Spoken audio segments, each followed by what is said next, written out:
मित्रांनो, आपण आहोत टी कोड 1122 आणि आपण बघणार आहोत आज लिनक्स म्हणजे काय असतं. तर लिनक्स ही ऑपरेटिंग सिस्टम आज बघणार आहोत.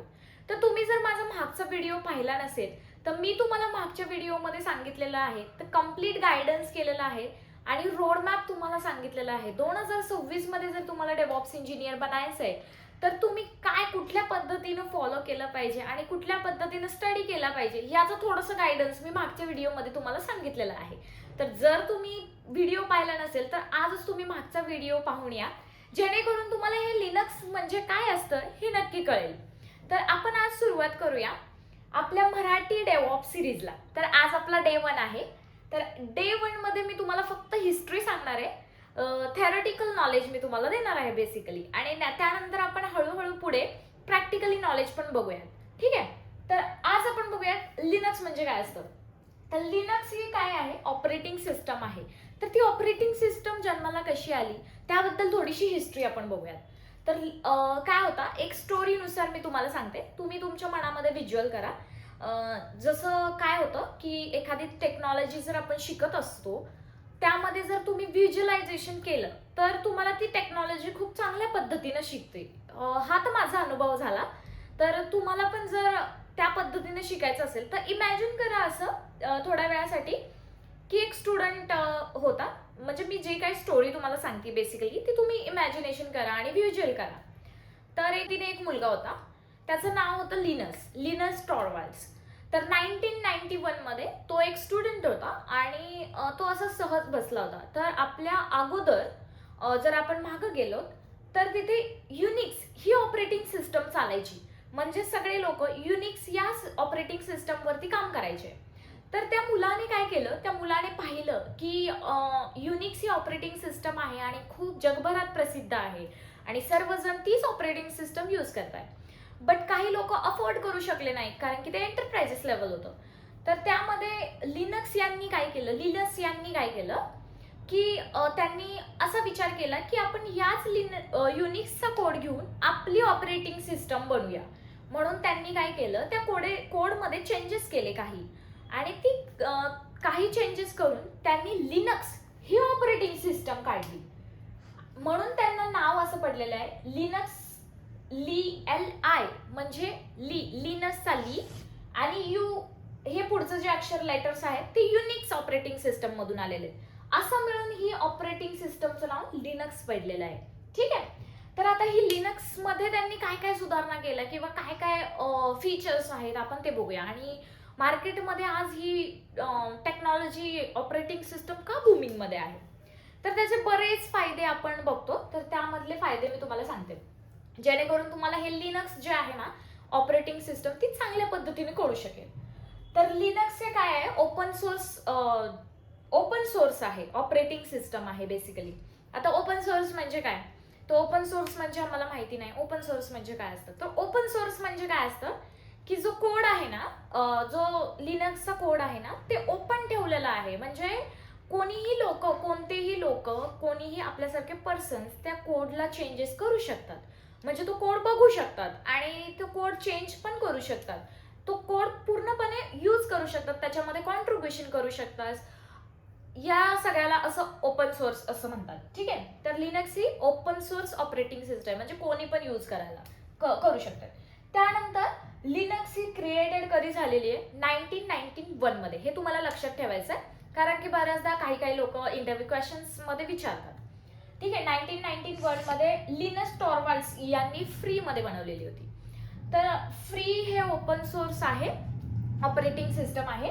त्यानंतर काही दिवसानंतर काय झालं की लिनक्स हे ऑपरेटिंग सिस्टम खूप जगभरात प्रसिद्ध झालं आणि खूप जास्त कॉन्ट्रीब्युशन्स, खूप कम्युनिटी त्याला सपोर्ट करायला लागल्या किंवा बरेच कॉन्ट्रीब्युटर्स, बरेच लोकांनी कॉन्ट्रीब्यूट केलं आणि चांगल्या पद्धतीने त्याला सिक्युअर वगैरे बरेच फीचर्स टाकले. ठीक आहे.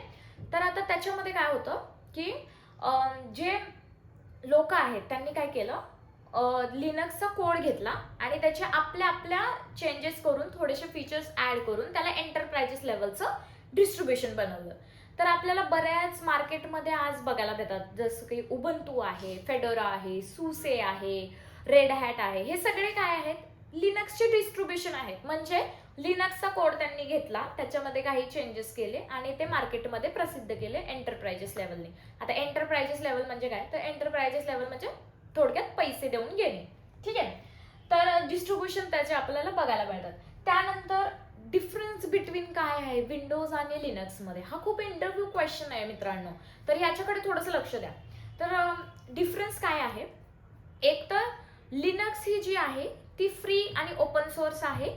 त्यानंतर लिनक्स हे multi user based operating system आहे. जर विंडोज आपण पाहिलं तर ती single user based operating system आहे, म्हणजे एकच व्यक्ती हा विंडोज ओएस जे आहे वापरू शकतो. पण जर आपण लिनक्स बघितलं तर मल्टी बेस्ड युजर आपण वापरू शकतो, म्हणजे ऍट अ टाइम 2 ते 3 लोक किंवा त्याच्यापेक्षाही जास्त मल्टी युजर ऑपरेट करू शकतात ऑपरेटिंग सिस्टमला. ठीक आहे, तर ते multi user based operating system आहे. जर सिक्युरिटी बद्दल आपण बघितलं तर लिनक्स जे आहे ते खूप जास्त सिक्युअर आहे, बिकॉज खूप साऱ्या लोकांनी कॉन्ट्रीब्यूट केलेलं आहे कशामध्ये, लिनक्समध्ये. आणि जर आपण विंडोज पाहिलं तर विंडोज थोडंसं लेस सिक्युअर आहे त्या बाबतीत. तर बरेच कंपनीज, ज्या मोठ्या मोठ्या कंपन्याज आहेत, बिझनेसेस आहेत, ते लिनक्स ऑपरेटिंग सिस्टम यूज करतात. आता लिनक्समध्ये एक तर तुम्हाला इंटरफेसेस माहिती असेल, तर एक तर GUI असतं आणि कमांड लाईन इंटरफेस असतं, म्हणजे CLI आपण त्याला म्हणतो. ठीक आहे, आता CLI आणि GUI म्हणजे काय, तर GUI म्हणजे विंडोजमध्ये आपल्याला ग्राफिकल इंटरफेस बघायला भेटतं, म्हणजे आपण डायरेक्टली त्याच्यावरती क्लिक करून फोल्डर बनवू शकतो किंवा त्याच्यावरती जाऊ शकतो. आपल्याला छानसं सुंदरसं जे इंटरफेस आहे ते बघायला भेटतं विंडोजमध्ये, त्याला म्हणतात GUI. आणि कमांड लाईन CLI म्हणजे काय, तर कमांड लाईन इंटरफेस, म्हणजे आपल्याला जर फोल्डर क्रिएट करायचं असेल किंवा फाईल क्रिएट करायची असेल तर आपण काय करतो, कमांड लाईननी, म्हणजे त्याला कमांड देतो की तू फोल्डर बनव. तर आता लिनक्सच्या आहेत ना बऱ्याच कमांड आहेत, आणि लिनक्स हे ऑपरेटिंग सिस्टम कसं यूज केलं जातं, कमांड लाईन इंटरफेस यूज केलं जातं, म्हणून आज ते खूप जास्त सिक्युअर आहे आणि खूप सारे बिझनेसेस हे लिनक्स ऑपरेटिंग सिस्टम यूज करतात. तर आता म्हणून ॲज अ डेव्हऑप्स इंजिनियर जर तुम्ही विचार केलात, जर तुम्हाला डेव्हऑप्स इंजिनियर बनायचं असेल तर लिनक्स ही ऑपरेटिंग सिस्टम तुम्हाला आलीच पाहिजे, कारण की बऱ्याच कंपन्या आज लिनक्सवरती काम करत आहेत. ठीक आहे मित्रांनो, तर त्यानंतर आपण बघितलं की मल्टी युजर आहे, त्यानंतर बिझनेसेससाठी यूज केलं जातं. तर आपण थोडंसं आर्किटेक्चर बघून घेऊया याच व्हिडिओमध्ये. ठीक आहे, आणि नेक्स्ट व्हिडिओमध्ये मी तुम्हाला कमांड सांगेल, बेसिक कमांड आपण घेणार आहोत नेक्स्ट व्हिडिओमध्ये. तर नक्की जर हा व्हिडिओ तुम्हाला आवडला असेल तर लाईक करा आणि शेअर करा त्या मित्राला ज्याला मराठीतून लिनक्स ऑपरेटिंग सिस्टम शिकायची आहे किंवा डेव्हऑप्स इंजिनियर बनायचं आहे. ठीक आहे, तर आता आपण आर्किटेक्चरकडे बघूया. आता लिनक्सचे आर्किटेक्चर आहे ते अशा पद्धतीचं असतं. आता मध्ये जे आहे ना एक लेअर असते, त्या लेअरमध्ये हार्डवेअर असतं. आता हार्डवेअर म्हणजे काय, तर हार्डवेअर म्हणजे जसे तुमचं डिस्क असतं, CPU असतं, मेमरी असतं, त्याला म्हणतात हार्डवेअर. ठीक आहे, त्यानंतर एक वरती लेअर असते त्याला म्हणतात कर्नल. आता हे कर्नल कशासाठी यूज असतं, कर्नल म्हणजे काय, तर हे मीडिएटर असतं, म्हणजे काय म्हणतात मध्यस्थान असतं त्याचं. तर ते शेल आणि हार्डवेअरच्या मधला लेअर आहे कर्नल. आता हा कर्नल कशासाठी उपयुक्त आहे, तर कर्नल हा जो आहे तो टास्क एक्झिक्युशनसाठी महत्वाचा आहे.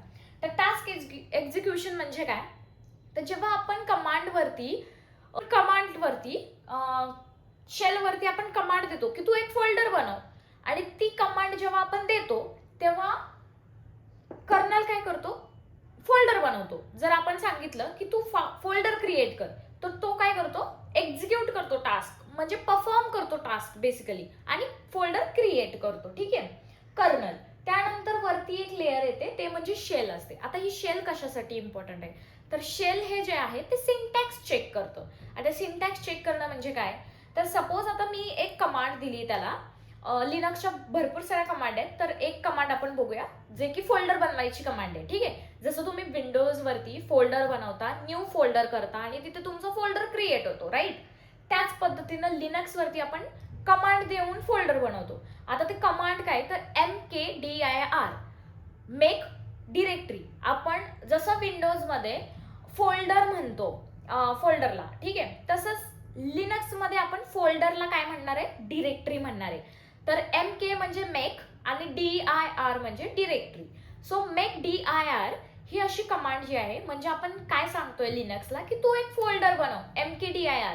जेव्हा मी कमांड प्रेस करते किंवा हिट करते तेव्हा शेल काय करतं, ती कमांड बरोबर आहे का, त्याचं सिंटॅक्स करेक्ट आहे का, आपण करेक्ट पद्धतीने लिहिलंय का ते चेक करतं. आणि ते चेक केल्यानंतर तो काय करतो, कर्नलला पास करतो. आता कर्नलला पास केल्यानंतर कर्नल काय करतो, कर्नल टास्क एक्झिक्युशन करतो, म्हणजे फोल्डर बनवतो. तर त्यानंतर तुम्हाला शेल समजलं असेल. त्यानंतर येतं ऍप्लिकेशन, त्याच्यावरती ऍप्लिकेशन लेअर असते. आता ही ऍप्लिकेशन लेअर म्हणजे काय, जसं की तुमचं क्रोम आहे किंवा कुठलं पण तुम्ही ऍप्लिकेशन यूज करताय, सॉफ्टवेअर आहे बेसिकली, ते म्हणजे ऍप्लिकेशन. आणि त्याच्यावरती लेअर म्हणजे आपण असतो युजर. ठीक आहे, म्हणजे आता इथे फ्लो बघा तुम्ही आर्किटेक्चरचा. युजर काय करतो, आता इथे युजर आहे सपोज, तर युजर काय करणार, युजर हिट मारणार म्हणजे युजर ऍप्लिकेशन चालू करणार. ठीक आहे, ऍप्लिकेशन चालू केल्यानंतर तो काय करणार, एक कमांड मारणार mkdir, तर मेक फोल्डर. ठीक आहे, आता शेल काय करणार, शेल चेक करणार सिंटॅक्स बरोबर आहे का. आता सिंटॅक्स जर बरोबर असेल तर तो काय करणार, पुढे पास करणार कर्नलला. कर्नल काय करणार, टास्क एक्झिक्युशन करणार. आणि हार्डवेअर मध्ये आपण बघितले आपली DCPU ते सगळं असतं. तर अशा पद्धतीनं हे लिनक्स आर्किटेक्चर आहे मित्रांनो. तर आय होप तुम्हाला हे लिनक्स आर्किटेक्चर समजलं असेल. जर तुम्हाला या व्हिडिओमध्ये कुठेही काहीही जर प्रॉब्लेम आला असेल किंवा कुठली गोष्ट समजली नसेल तर नक्की माझ्यापर्यंत रीच आउट करा. आणि कमेंट बॉक्समध्ये नक्की तुम्हाला काय वाटतं याबद्दल, किंवा हा फ्लो आपला जो सिरीज आपण चालू केलेली आहे ती तुम्हाला आवडली का, याच्याबद्दल नक्कीच तुम्ही एक कमेंट टाका, जेणेकरून पुढची सिरीज मी तुमच्यासाठी मोटिवेशननी बनवत जाईल. ठीक आहे, तर आय होप तुम्हाला लिनक्स म्हणजे काय आणि लिनक्स ही ऑपरेटिंग सिस्टम काय असते, काय यूज करतात, त्याचे डिफरन्स बिटवीन्स काय, आणि बरेच पॉईंट आपण क्लिअर केलेत, किंवा कोणी बनवली, कोणत्या इयरमध्ये झालेली आहे, तर ही सगळी की लिनक्सची हिस्ट्री काय आहे, तर ह्या सगळ्या गोष्टी आपण आज या व्हिडिओमध्ये बघितलेल्या आहेत. तर आपण पुढच्या व्हिडिओमध्ये बेसिक कमांड आपण लिनक्सच्या बघूयात.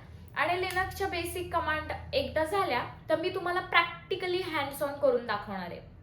ते झालं की आपण थोडंसं असंच पुढे पुढे पुढे पुढे जाऊयात. तर असंच तुम्हाला मी गाईड करत राहील. आय होप तुम्हाला हा व्हिडिओ आवडला असेल. जर आवडला असेल तर सबस्क्राईब चॅनलला करा आणि लाईक बटनावर क्लिक करा आणि तुमच्या मित्राला पाठवा ज्याला मराठीमधून DevOps शिकायचंय.